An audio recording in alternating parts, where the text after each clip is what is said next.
Welcome to NeuroMovement Revolution with Anat Baniel, where you will discover breakthrough possibilities for your life through the brain's power to change. We're so happy that you can join us in making the impossible possible. Hello everyone, I am delighted to have Dr. Michael Merzenich on our podcast today. Dr. Michael Merzenich is one of the most influential neuroscientists in the world and is considered by many to be the father of neuroplasticity science. He's a member of the National Academy of Sciences and the National Academy of Medicine. He's also the author of the book Soft-Wired: How the New Science of Brain Plasticity Can Change Your Life. And I would just add, can change your life for the better. He's Professor Emeritus at the University of California, San Francisco, and also the Chairman and Chief Scientific Officer of Posit Science Corporation, which develops and distributes brain plasticity-based training programs and assessments. In 2016, the Norwegian Academy of Science and Letters announced the award of the Kavli Prize in Neuroscience to Dr. Michael Merzenich for his work in discovering adult brain plasticity and applying its principles to improve the human condition. And this last part that I read from a piece of paper is really, for me, part of what's so amazing about Dr. Merzenich. He has done a huge amount in the theoretical side of neuroscience and specifically neuroplasticity science. At the same time, his passion, his commitment, his desire is to bring this method and breathe life into it to get humanity, people, to benefit from the knowledge. So it's not just about the discoveries, it's about their applications. And that is where I also connected with Dr. Merzenich, and I have had the great honor and privilege and luck that he has found our work interesting and has been a big supporter since, and he keeps saying that he really likes my 9 essentials because he thinks that they defined a lot of what has been discovered in the last 20, 30 years in neuroscience. So here he is. I loved my interview with him. I always learn when I'm with Mike. Welcome, Mike. Nice to be with you, Anat. Wonderful being with you. I mean, really, first of all, I'm delighted and thrilled personally to be in a conversation with you as always, whenever I have an opportunity.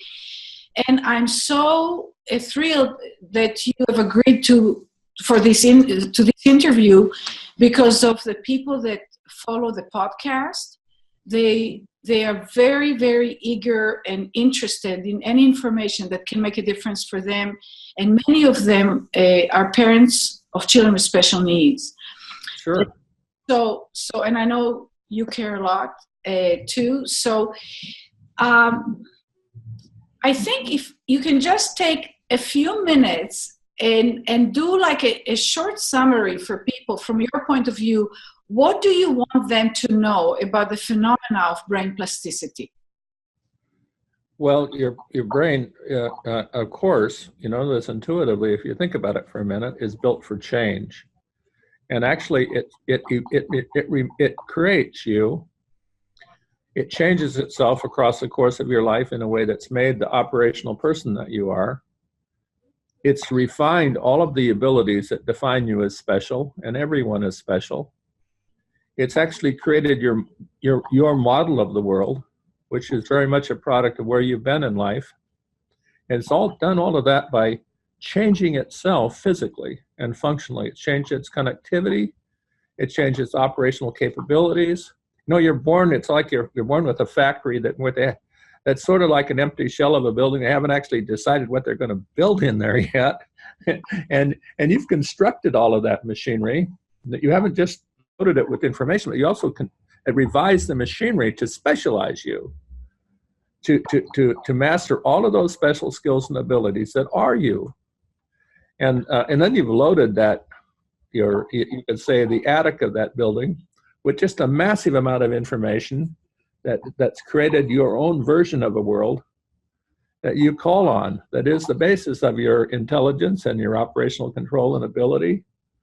And then you practice using this machine operationally, and all of that is changing your brain. It's revising it, changing its wiring, it's specializing it. So there are two things from this that everyone should understand. First thing they should understand is that every individual is a unique creation of this process, created by quadrillions of moments of change inside their skull. And that those changes are physical. They're not just functional, they're not just ethereal, they're not just, quote, mental, end quote, they're actually physical.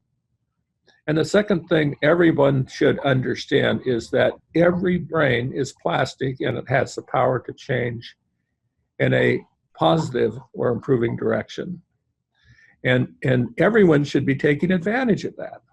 You know, we should think of everybody that struggles, everybody that's not struggling should take advantage of the fact that you can continue to grow your powers, your operational abilities, all across the span of your life. And once you understand this, you could say, well, why wouldn't I ever stop doing that? Why would I ever stop doing that? Why don't I think of life as having an opportunity to continue to grow in my capabilities and in my powers and in my understanding of things? Because you do have that capacity, and you've given it with the gift of brain plasticity. That's amazing. Now, I know from having worked with so many children and their parents that have, you know, special needs and sometimes pretty extreme.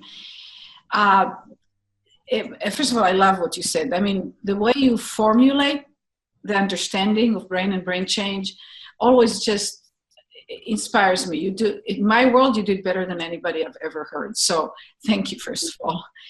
And the thing is, talk specifically. So a child is born, they have a genetic disorder, they have a metabolic disorder, they have a massive brain, you know, damage, bleed or stroke or whatever. And the parent looks at the child, and by the way, doctors very often say, you know, they probably will never walk, will never talk. Right. You know, I get those, I just read from Japan, you know, a father that said that the doctors just told them what their child will never do. Right. And evidence is very dramatic. You know, the presenting evidence is very dramatic. I mean, the child is not moving or very spastic, Right. or is not talking, or they have autism, Right. they fly off the walls. Can you Right. talk a little bit about the opportunity or the potency from your point of view or potential in terms of injured brains or, you know, traumatized Right. brains in terms of plasticity and recovery in principle? Then we'll talk in specifics how one might want to do that. Right. Well, of course, Annette, as you know, there are many brains that are massively injured in which the individual, you could say, through the appropriate intensive engagement in the world, is able to restore their functionality and level in which they have a very useful and maybe even a powerful life. You know, you've seen individuals like this happen in your clinic. You know, we have many individuals that we've been involved with in helping and train that we've seen these really dramatic changes. And what every parent with a kid in this kind of situation should understand, or every individual in this situation, or that loved one in this situation, is that the brain is plastic. It's plastic. As long as you're alive, it can change. Now, it can be difficult, and you have to follow the right strategies to have any hope of sometimes getting started in driving that change in a useful direction, because the changes will not occur in every way you'd like to see them overnight. You know, you will not see ballerina, you'll not see a person developing the art of dancing it like a ballerina until if they dance, it will be the end of a long progression of change. I mean, things don't happen overnight because changes have to occur in a progression. but dramatic changes can occur across time. You can think of, if you could just gain a little bit each day, if you could just understand how you get on the trajectory, you'd be somewhere in a month. You could be a long distance down the path to being controlling your ability or improving your capacities in a year. 5 years could be dramatically different and open up a possibility of a wonderful and positive life. So the key is to try to understand how to get this process in motion and how to do the right things to awaken the brain so that it's ready to change. I might say one of the things about plasticity processes are that there are conditions that the brain needs to meet for change to occur. And basically the child has to be attentive, have to be engaged in intention. In a sense, the change has to matter to the child. The child has to evaluate the change in their brain and their mind, and in a sense, reward themselves for progress.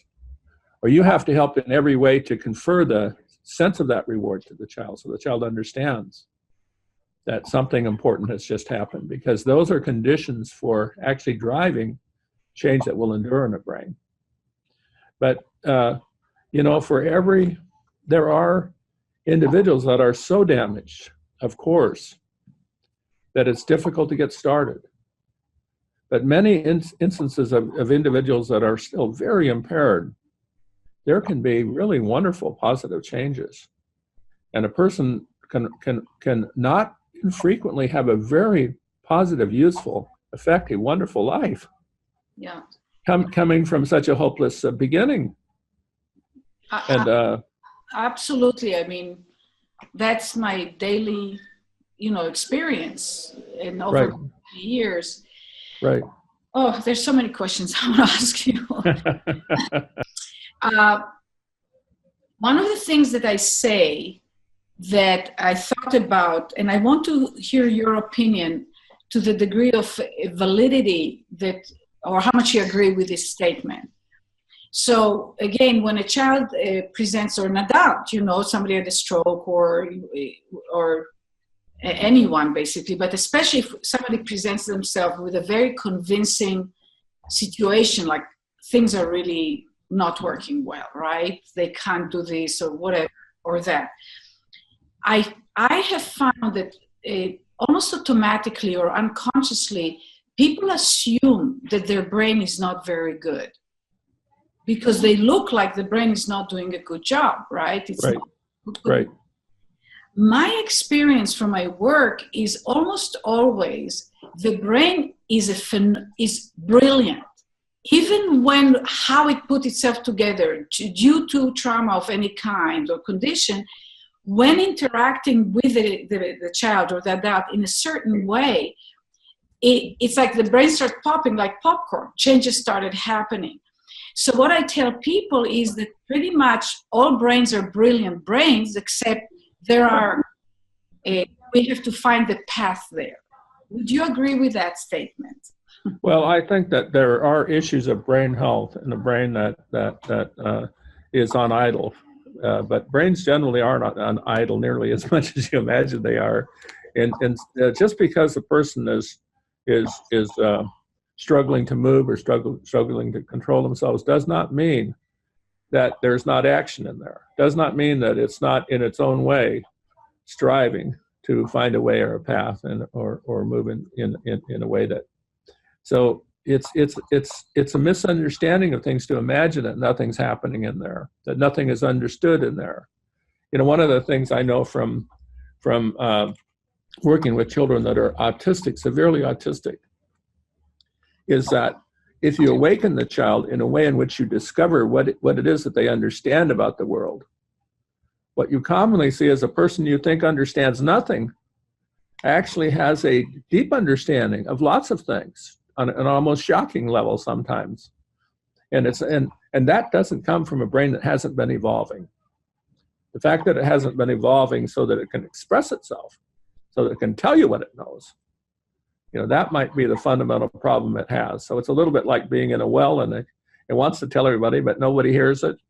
Yeah. But doesn't mean it doesn't know things or doesn't have feelings, or is in a completely idle situation, or that it's really the brain itself is physically, organically lost its health and its capacity to learn or capacity to change. And it's a very difficult thing, and that it's fundamental to the brain to sustain these processes for change. And they don't elaborate on the last sentence? It's very fundamental to do what? To sustain those processes in the brain and control it changing. And in fact, if by your operations you could say things simplify in the brain and they're no longer the strong assignments that come from highly repetitive, reliable behaviors, okay, I get it. The brain is actually very plastic.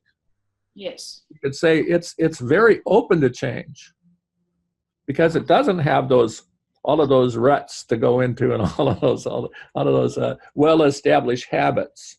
Yes. It's very plastic. Yeah. So basically, if I understand it correctly, there are ways to either maintain or awaken the plastic tendencies of the brain or the brain's. Right. Because right. The way I see it is kind of like the brain has two things that look like it's opposing one another. One is we need to create habits. We need automaticity or we can't function. But right. On the other hand, we don't want to move too much over there because we want to keep it humming, ready to change or at all times and be creative, right. grow. That's right. That's what you just spoke to. That's right. Absolutely. No, that's absolutely right. We need to train the brain so that it can operate with some reliability. Yes. And we need to develop habits that support the sort of mundane things of life, especially. But we also need to sustain an openness. And it's in your therapy, you do a lot of things in your therapeutic practices. You do a lot of things that are just right with respect to this. For example, you train the brain to operate, to perform a particular behavior or act, or in a particular dimension, taking full advantage of all of the perceptual resources and all of the mental resources that are associated with that action or thought. And that's critical in the brain. Bring all resources to bear. And then you do it under a variety of different conditions. It's not that I would always perform the same action in a stereotypic way. I would form it every which way. Mm-hmm. I do it at speed. I do it fast. I do it slow. I do it. What I really want is a brain that can control its functionality in a rich variety of ways. Yeah. In every dimension of what I want it to be good at, because that's what it means to be good at it.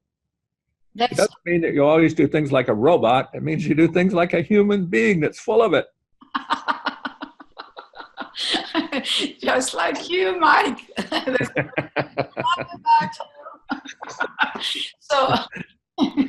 So I want to check with you another understanding that I have developed and see what you think.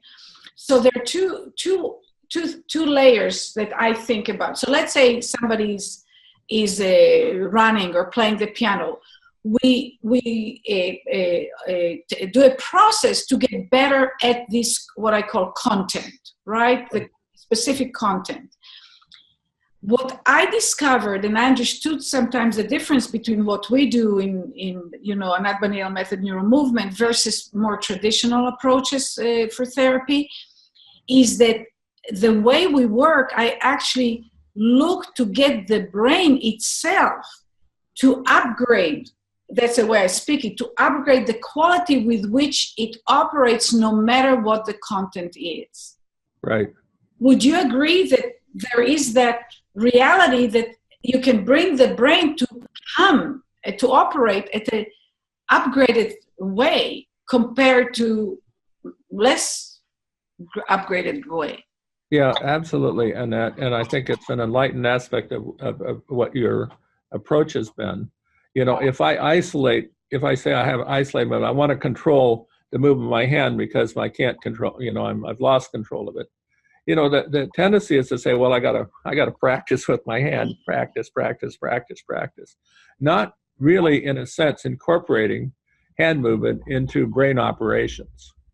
First of all, the hand almost never moves, is a little isolated. It's almost always, your hand is, after all, connected to your arm, which is connected to your, and so forth, connected to everything. And then hand movement, the hand movement involves, conceptual operations.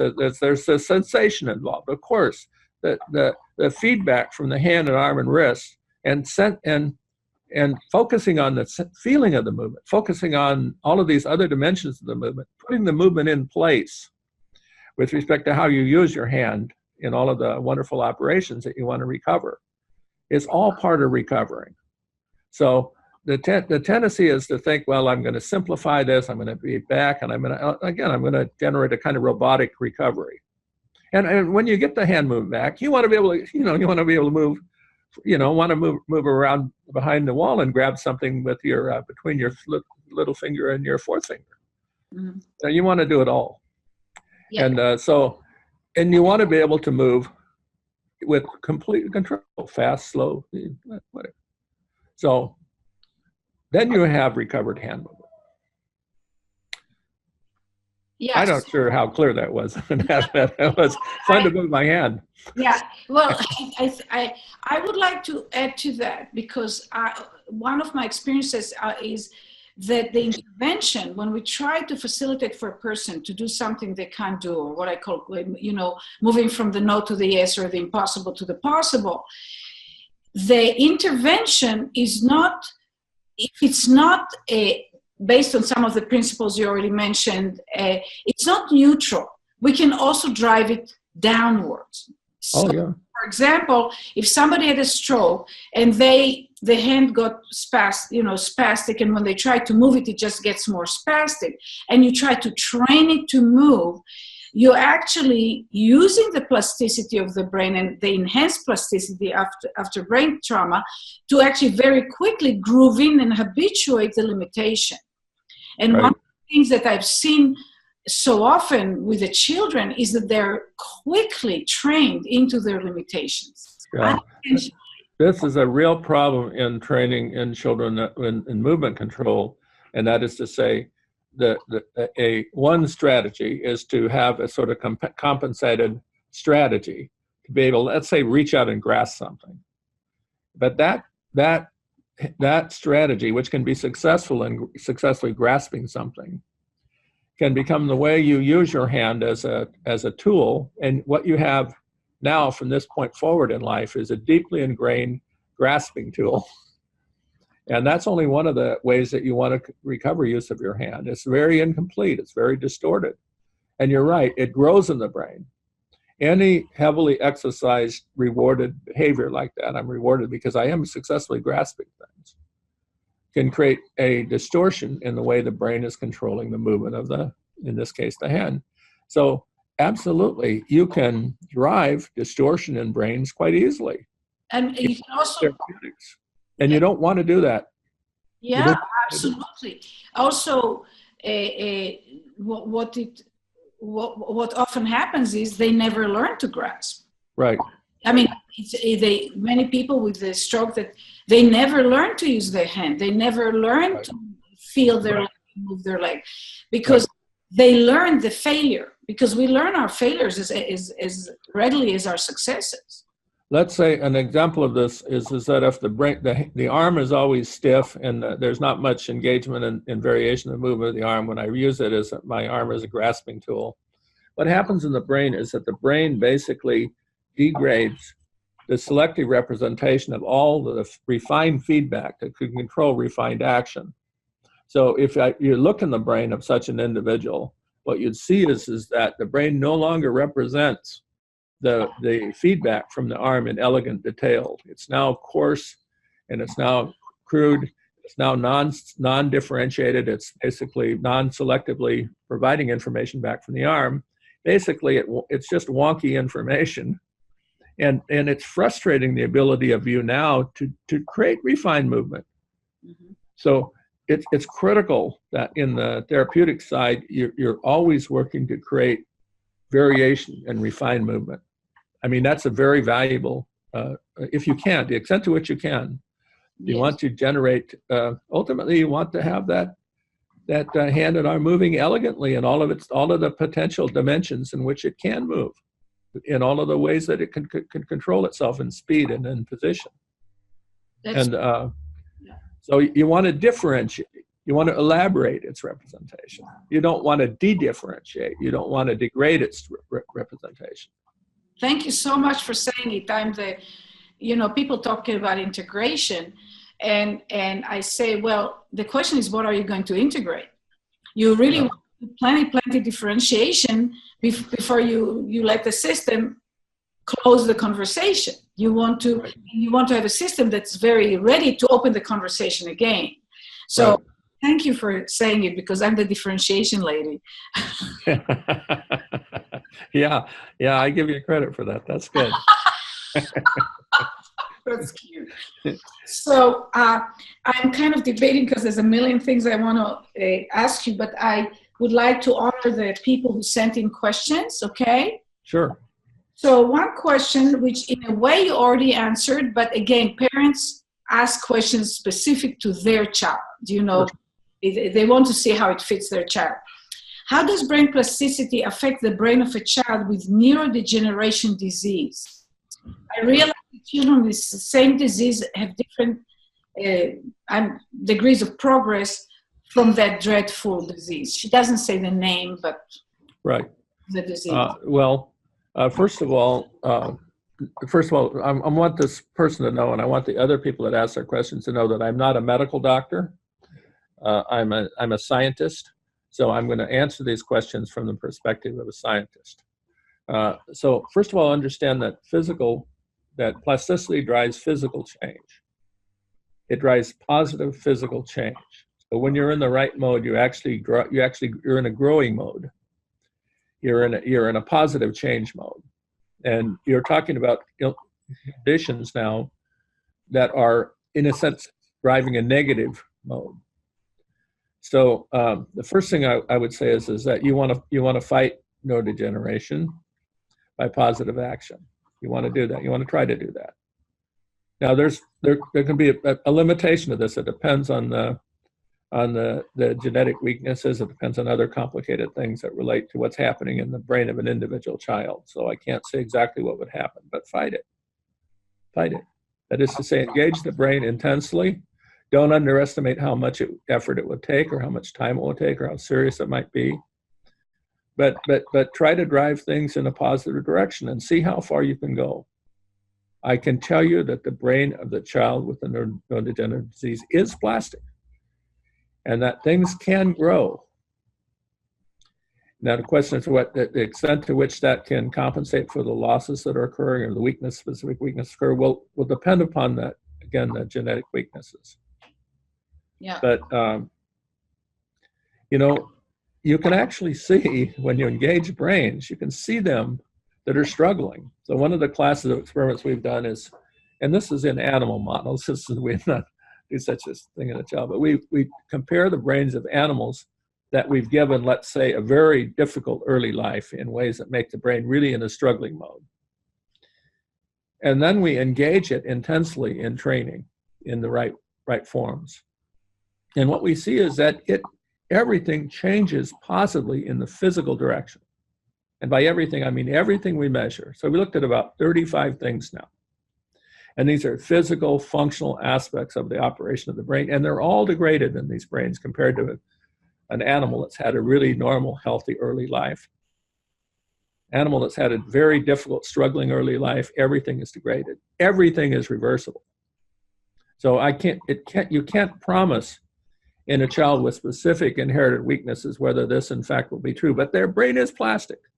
And positive changes, at least some extent counterbalancing changes, can occur in that brain. That's what I would say. That's wonderful. So I'll just follow up. I know that, and I don't know if you were referring to it partially in your answer, but specifically, you have been doing research on intervention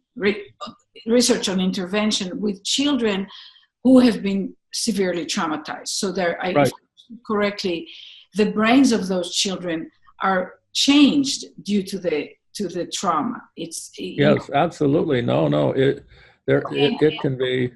Yeah, just I'll finish the question so if you can talk about that a little bit, and then if you can tell us about specific interventions you have been doing that help these brains and children heal from trauma. Right. Well, I'll just say this is a complicated subject, but there's a massive literature now that demonstrates the consequences of trauma in the brain. And let's say it's a complex business, because on one level, the trauma occurs because of external forces, you could say. So some children have early lives that are full of emotional or physical or even sexual trauma. They can have lives in which their basic childhood is basically marked by deprivation or neglect. They can have families in which there's great instability or great struggles in the family. There are all kinds of things that can happen, but the child can also self-evaluate their position in life. They can say, I'm not really capable of doing things other children are. And there's a burden there that the child carries. The child can go to school and say, I'm not really good at school. I'm never going to be good at school. I'm not really good at making friends. I'm never going to be good. And then they carry with that as a burden, because that adds to them, you could say, the pressures, the stresses that come from a self-evaluation that's negative. And the first thing that we have to understand is that we have to do everything possible to minimize or avoid that from happening. So we have to help a child understand that it's their brain, not them.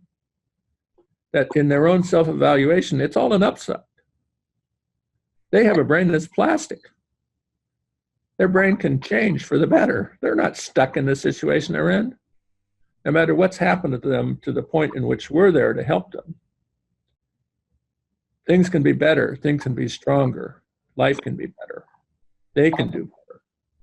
And then what we do is we intensively engage them in a combination of two classes of things. And that, first of all, we're worried about the way that what's happened to them earlier in life might have distorted their neurology. So a lot of brains are really good on defense because they've been so worried, or they've been so stressed, or they've been through such traumatic, that maybe they've gone through terrible traumatic surgeries, and their very life existence has been, and they know it. Things like this, we have to help a child get past this and understand and rebalance their emotional control and their emotional responses to things. We have to stop them melting down. We have to help them get past this, having the emotional side of the brain completely dominate their life, or some history that led them to being fearful about almost everything. We have to help them get past that. And the second part is we have to train the brain, in a sense, to catch it up and to recover its functional operations, because they haven't been practicing. They haven't been doing all of those things that they could do to refine that machinery in their little factory. Then we have to help them do that and get, in a sense, get up to speed with other children in their cognitive operations, their ability to remember and manipulate information. And we have to regrow the power of the captain of the ship. And commonly what happens when the brain has a history like this is the brain is not strongly connected to the executive level of control of the brain. And there's a weak captain up there, capable of making big errors, big mistakes, not capable of controlling your impulses. The child is not operating on a high cognitive level of control. And we have to re-strengthen that and try to rebuild the power of the up there in the helm. And because we want a responsible commander, we want somebody that won't fall into addiction or mental illness or misbehavior. So all of those things are possible. I think by the studies that we're conducting, it strongly indicates the majority of children that have these deep struggles can get past them, can be, in a sense, rescued, can have a lot better chance of having a good life, a useful life, a happy life. And this is a main thrust of what we're doing in our research. And can you describe a little bit, at least, what kind of interventions you have? Yeah, that was pretty obscure, wasn't it? Yes. Well, some of it has to be delivered by an actual human being. Really, not just hopefully someone with a loving nature, because one of the critical aspects of it is that the child has to understand that in a sense they're part of the human family, and we care, and people care, and we want to reconnect them with us. We want them to be attached to other human beings and understand that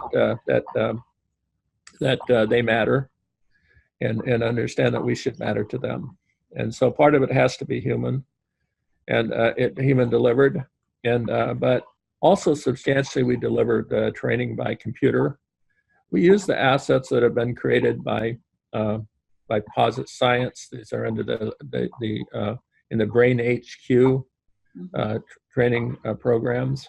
So we use those programs a lot. And then we've created a lot of special programs.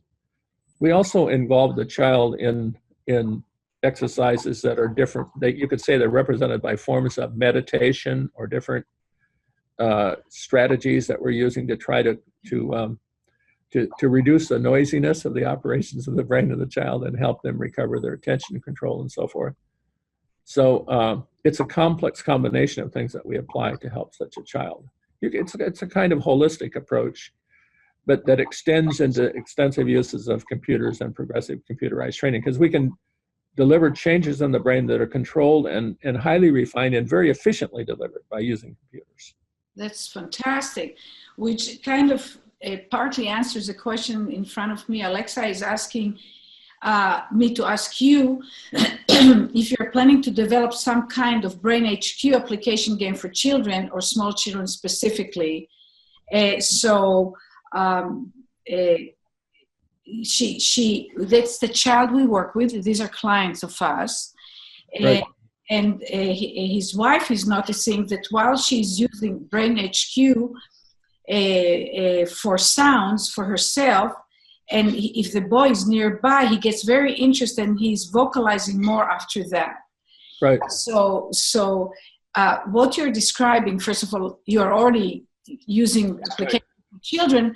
Are they just available right now in the study context, or are you going to make them available more generally? Well, we're applying it now in models in schools. And because schools is where we can find children, and our dream is that it would be applied eventually. This kind of approach would be applied in every school and in America and the world. And most of the schools that have been engaged in using these Brain HQ and these other programs in this complex combination of ways have been. Most of the trials have been conducted in Australia. So we have quite a large number of schools in Australia that are using this program, and we just began applying it in schools in America. But we do intend to make these available in also what we're doing, and that is we're making more age-appropriate forms so we can get to younger children. Right now, our primary approach has been to 12, 13, 14, 15, 16-year-olds in this junior high and high school age. But we know we want to get to children of a younger age, and so we're working on this. But it takes a lot of building. And it's huge. It's huge. It's fantastic. It's so exciting. Yeah. Wonderful. So I would like to ask you a question. You know about my essentials, my 9 essentials, and. I love them, Anat. I think they're right on. Thank you. And actually, Neil and I were just now in a school division. We are collaborating, just started in Canada. They've read it and they decided that they want to bring it to their school.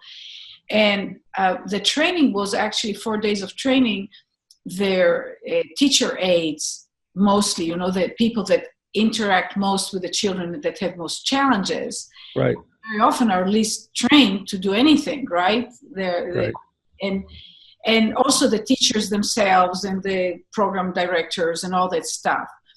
And I had 4 days where I recycled the thinking with different groups of people. The aides were there all the time. And I would love for you, I'm going to select maybe 3 essentials. And if you can just speak,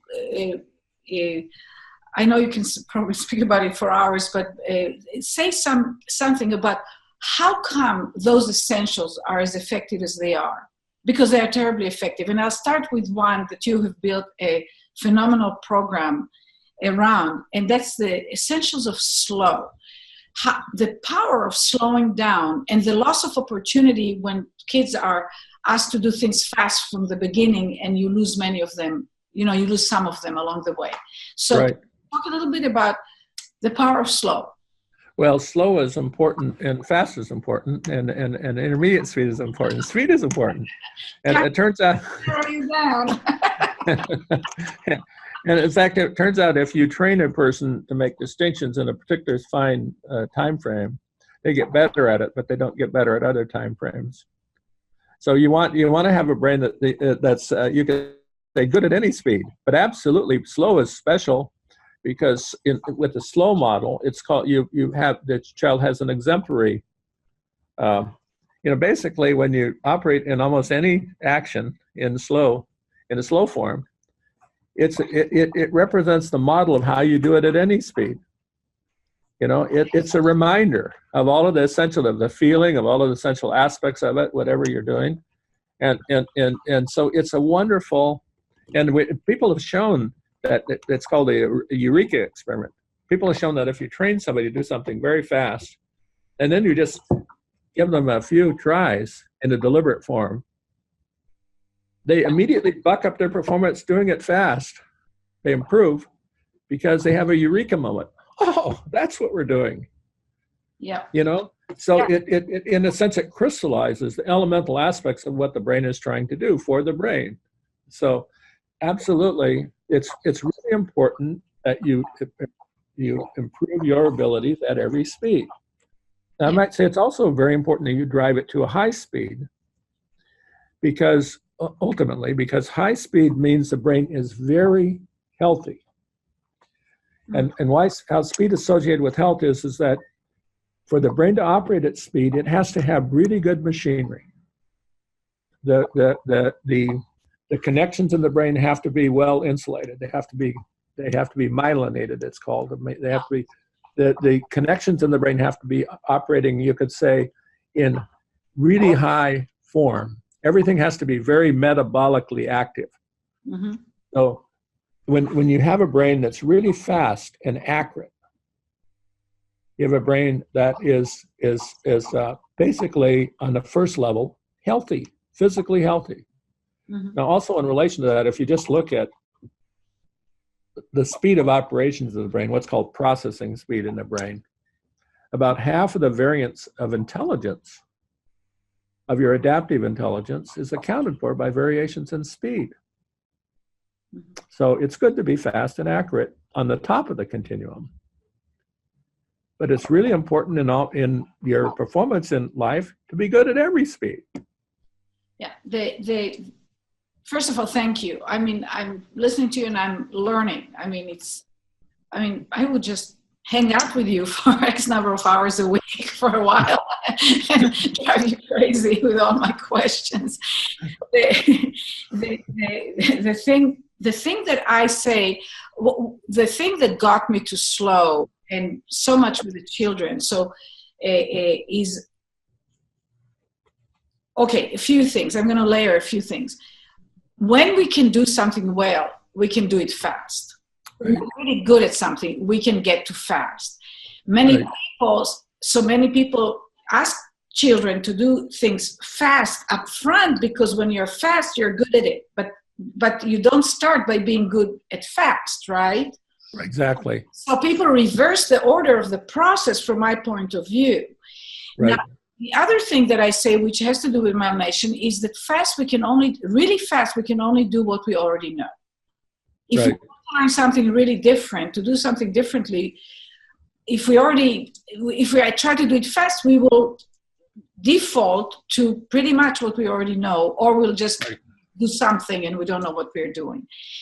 But I agree with you that once it's known, you do it more and more until it goes to fast and automaticity. Well, you make a crucial point in that, and that the crucial point is that, and it's what we talked about a little while ago, and that's that you have to find a starting position where the child can have, or whoever can have some success. And commonly that means stepping back in difficulty and in speed. Mm-hmm. To find the place in which a child can see, in a sense, what they're actually trying to do and then begin to succeed at it. So in all of our exercises at Brain HQ, we almost always start at some relatively slow condition And if that's not slow enough, we slow it down more. And what we're trying to do is to find the place where the individual in training can get most of the answers right.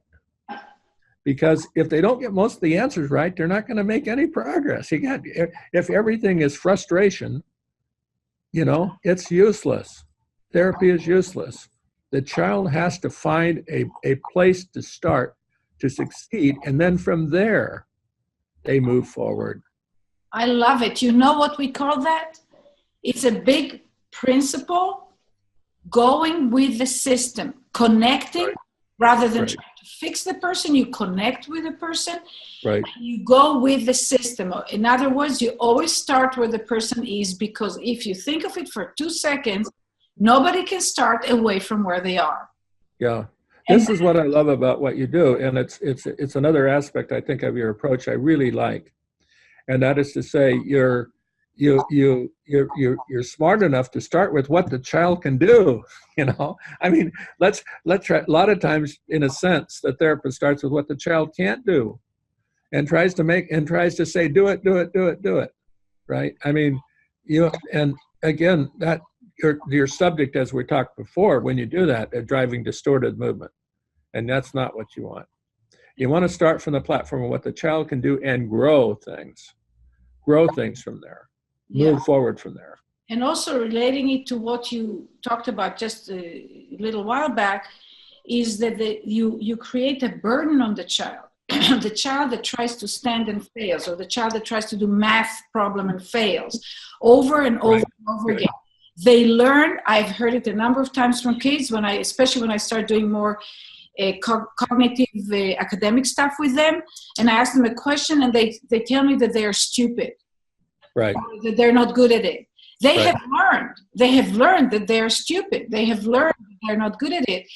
And you don't have to be a child with special needs. I mean, most of us carry in us certain things that we know we're not good at. And we can carry it throughout a lifetime unless we do something about it. Well, what people don't understand, and this is a sort of, I don't want to, it's easy to make, parents or people feel blame about this, but because people just don't understand this. That when the child has a strong sense of failure and they carry that as a burden, you basically have added another layer of stress that's really important to the child. The child goes to school and identifies themselves as a failure all day long. Mm. Child goes to school and struggles to make friends all day long. And if you don't think that is bad for the child in their neurology, as other forms of cruelty that might come from a home, you're wrong. It's not good. So we have to be very careful about compensating, about getting children in a mode in which we reward them for what they can do and don't blame them for things they can't control. Yeah, and I would say it's more than that. So often, I think I have a question even for that, maybe in here, where parents ask me again and again, or it was yesterday in a live podcast we did yesterday, where the parents say, there's a school they're going to send the child, and the child can't even sit up yet, and they want to put it in standards, and they want to try and make it walk. Should they do it? And the answer is no, because the child is going to feel, it's like I say, try to fly or try to jump out of third, it's awful. And traumatizes the system, whereas the child can feel potent and powerful when they get successes as where they are, and then they have a chance to grow past that point. Right. No, I agree completely. And I think I'm so loving it that you're saying it, because, me with my floral shirts and, whatever, declaring this to the world, and to get backing from somebody like you, is so powerful, not just for me personally, but for the parents. Right. Well, one of the things that I'm really feel strongly about is and we're trying to incorporate this into our school-based program for children that do struggle. We're trying to explain to them, we're trying to educate them about their brain, and explain to them that it's their brain, it's not them. they're doing great. In fact, commonly when they have a meltdown, their brain is doing exactly what it's supposed to. It's doing a really good job of trying to defend them. Exactly. It's learned to do that. It's working perfectly, So it's not something you blame a kid for or say, you can't be in this classroom. It's something in a sense that you explain to the kid that, and it's so important that a kid understand that something that is literally true. Your brain is plastic. It's all an upside. You're not stuck here. You can go somewhere. So wonderful. Such a wonderful message, for the child to hear and for the parent to know. And, we just heard a parent yesterday again on the podcast describe, and lovely parent and so on, describe how their child started going to school and is now having huge meltdowns, and the autistic symptoms have been aggravated significantly. And before going to bed, the child starts doing certain things repeatedly on the carpet and so on. And they try this and that, and the child just goes crazier and crazier. Right. And the thing is, when I hear it, I go and I gave her some ideas what to do, but the child is communicating. The brain is communicating. First of all, telling the parents that something that's happening in school is not working well for that child. Right. So he's getting worse, right? And emotionally worse. And then he tries to help himself by, doing his autistic behavior, so to speak. And rather than join him and let him know that he's understood and, doing whatever I would do in this case, whatever you would do, they're trying to stop him from doing it. So he gets worse and worse because he's doing something he needs to do. Right. Yeah. So. Right. One of the things that people don't understand is that, one of the things I like about what you do, and I know you see, is that when you do really make progress with a child like this, and you do really can change the child's, in a sense, opinion of themselves, you can get them to reevaluate themselves in the course of therapy. You see the whole child wake up. Exactly. It's not limited to improving their control and their movement. You see all kinds of other, say to most therapists, unexpected dimensions of improvement that relate to basically reevaluation of their capacities to do things that are useful or to control themselves. Yeah. And that can just have an enormous difference. Oh yeah, we had a while back had this 10-year-old lovely girl with scoliosis, severe scoliosis, and they wanted to do pretty extreme things with her. The mom brought her to us. We worked with her very intensely for a month. I saw her once in the beginning of the month and then once at the end of the month, and my other practitioners worked with her. Her spine got a lot better. She didn't need the brace. She didn't need it. It was really good. And the mother sits down and says, she got an A in math. Yeah, there you go. It went like, I was like, oh, okay, kids get it. I wasn't that impressed. She says, Anat, you don't understand. Yeah. She was failing. Yeah. And the only thing that's different is doing those intense movement lessons. I see it over and over again. It translates to all other, any aspect translates to other aspects. Yeah, right. So can I ask you a quick question here from a person that mailed it to us? He's asking, somebody's already heard you and so on. He wants to ask a question about seizures and had what seemed like a theoretical thought that a more organized brain may be able to work around or reduce seizure activity. That means if you uptake the quality of organization of the brain, would that be able to help with seizure, help kind of reduce seizure activity? I tried to get when I was in my research laboratory in San Francisco and later in studies that were being conducted at another company I founded called Scientific Learning. I tried to get the Epilepsy Foundation, American Epilepsy Foundation, to support studies on the impact of brain training on seizure activity. And the reason for that is because in part is because it should contribute to some benefits of stabilization. Now, one of the problems is that the training or the engagement of the brain has to relate to the areas that are unstable in the brain and that are seizing. But one of the things that led me to believe that there was tremendous potential in targeting training to specific areas of the brain came from the study of children that had acquired difficulties in oral language reception. This was a particular form of childhood epilepsy. And we trained a number of children that had this condition with intensive training. And a consequence of that training was that in about half of the children, there was a dramatic recovery of their oral language receptive abilities. They could now operate pretty normally in language and successfully initiated reading and so forth. But also, there was a reduction of seizure activity. And this again is expected, that if you really stabilize the areas that are unstable and that instability is reflected by this impact in language, that you'd organize it and things are operating with much stronger connectivity. And this is by its nature, you could say, a restabilizing process.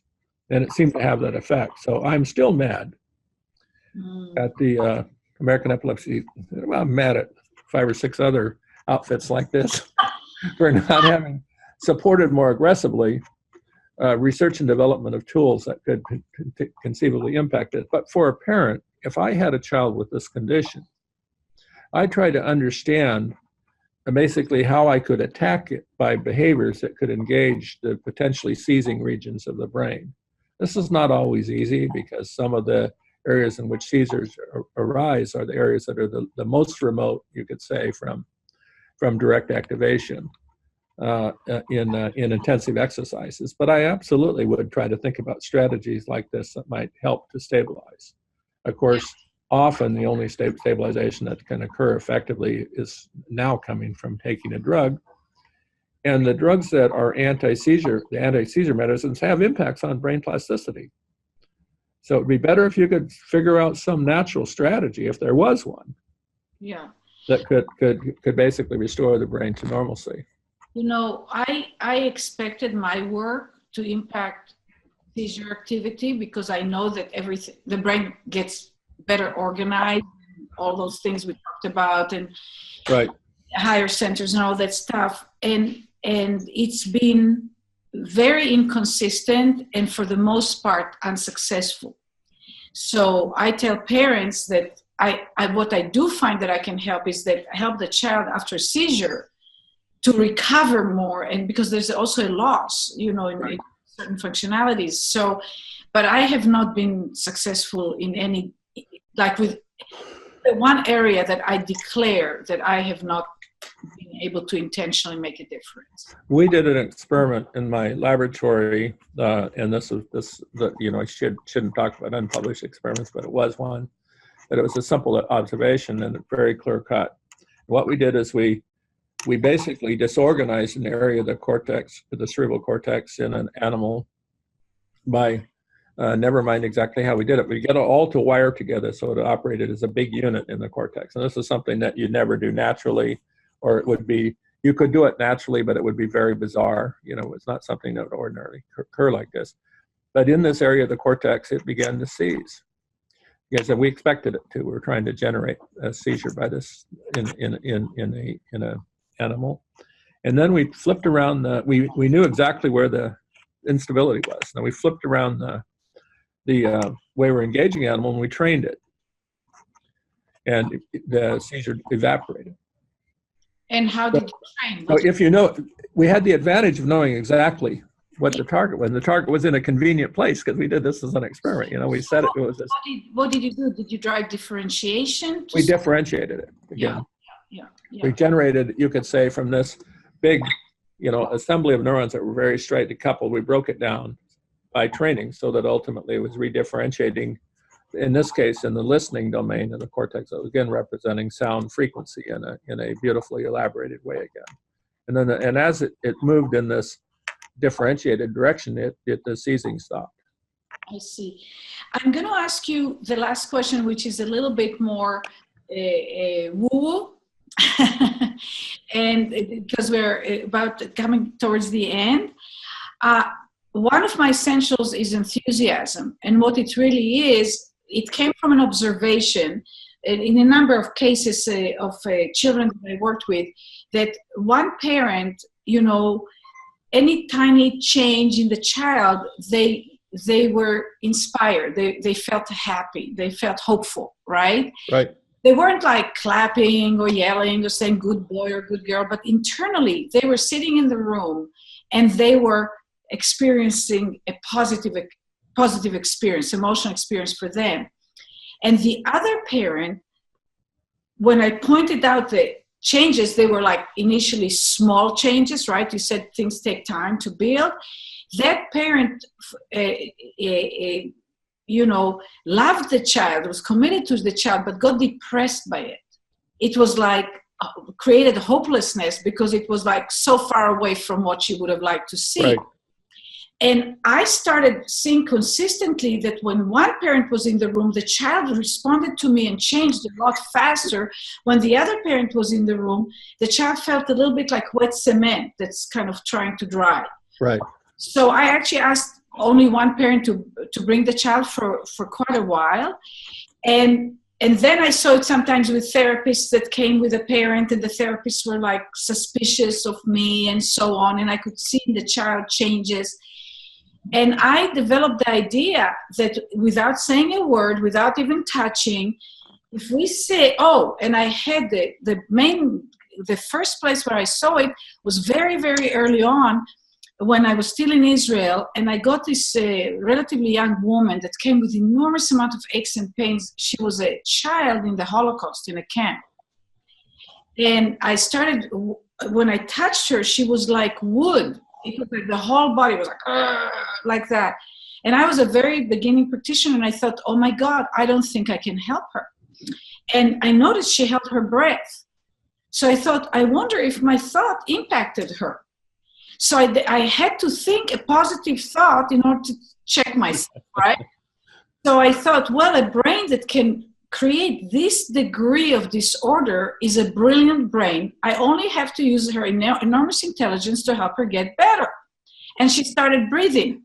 But then I thought everybody has eventually to start breathing, right? So I thought the original thought again, she stopped breathing. I thought the positive thought that, by the way, I've used ever since, that the more the person is discombobulated, I think the more intelligent brain I have to work with, because it takes a lot of intelligence to do that. So what she did with herself, you know, the defensiveness, everything you talked about. And from there on, I know that when I work with somebody, what I feel, what I think, it'll impact the other person. So it's a discipline, right?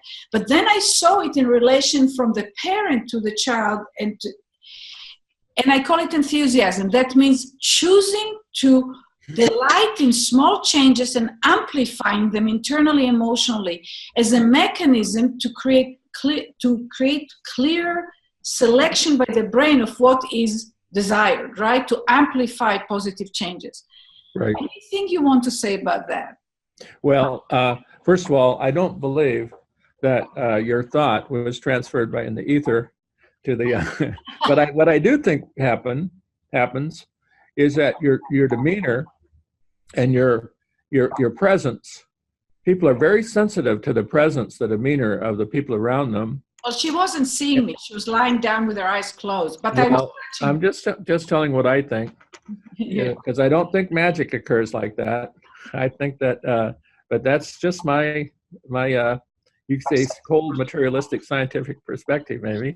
Okay. But what I do believe absolutely is that when you're with somebody that is a force in your life, in self-improvement, that person is a force in your life because you know that they're coming to help you with a positive demeanor. The last thing you need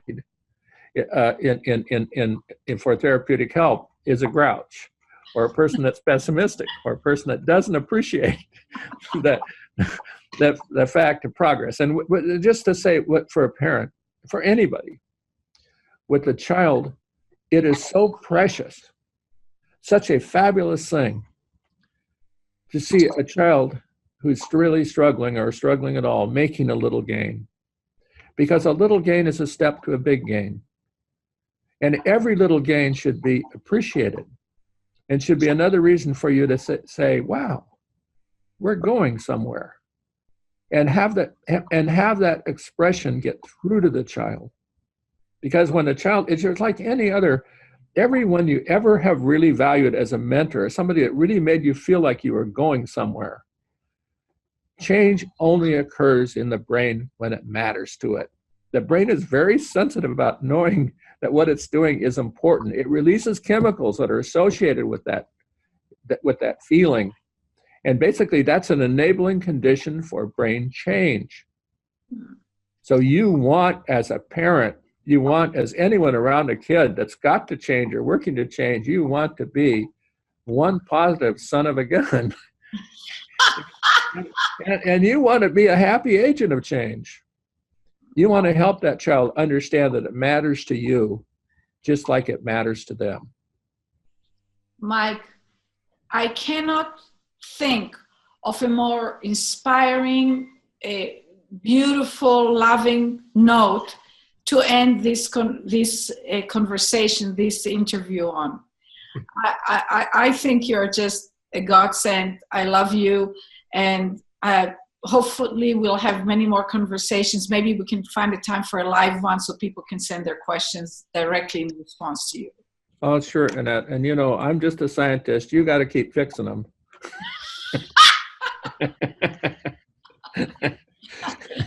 I won't debate that, even though I could. Okay. But it's always fun to talk with you, Annette. You're doing so much for humanity. Thank you so very much. And we'll talk again. Okay. Thank you, Annette. Nice to see you again. Yes. Thank you. Thank you for joining us on NeuroMovement Revolution with Anat Baniel.